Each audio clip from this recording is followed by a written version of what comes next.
Hey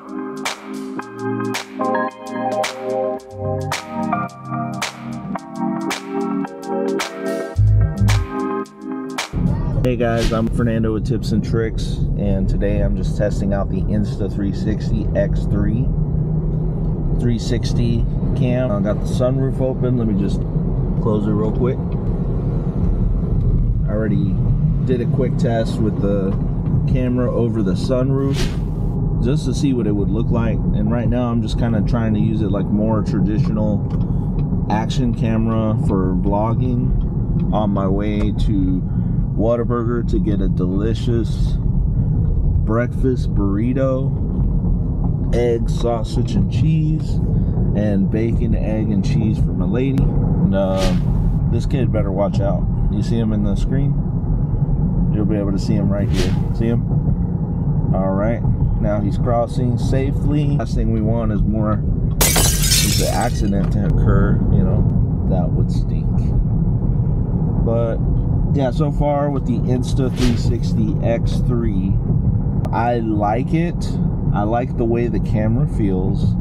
It feels durable. I know that if I drop it, I'm screwed because the lenses protrude on it. So I might have to grab some lens protectors just to ensure I have proper protection for this camera, because I didn't pay for the protection plan, but you get a 1-year warranty on it. Knock on wood, I've never had accidents to where anything break. The only time I did have an issue with my GoPro Hero 9 was when I forgot to close the compartment, the battery compartment. That camera was since replaced with a GoPro Hero 10, which I have yet to use.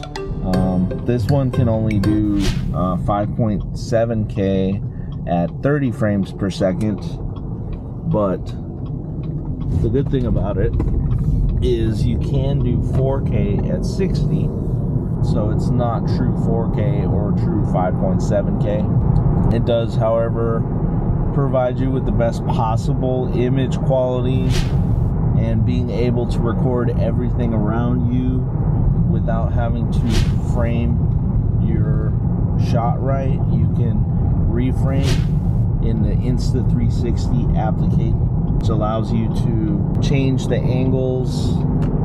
You can make it to where you can make it like a tiny planet if you're walking around.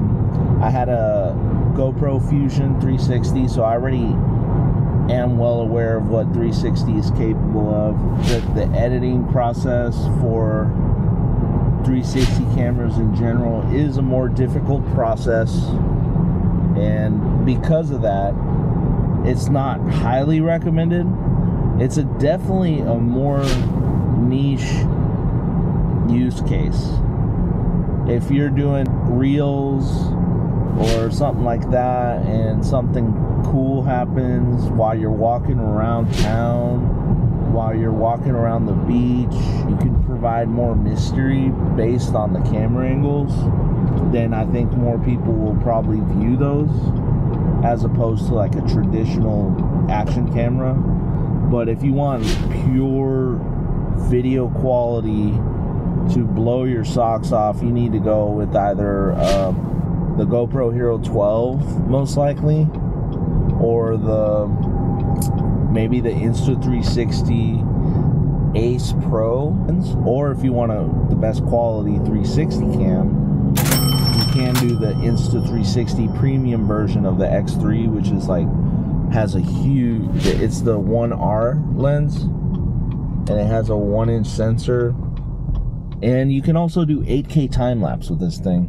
Third person view, you just walk around like this, and it looks like you're walking like this.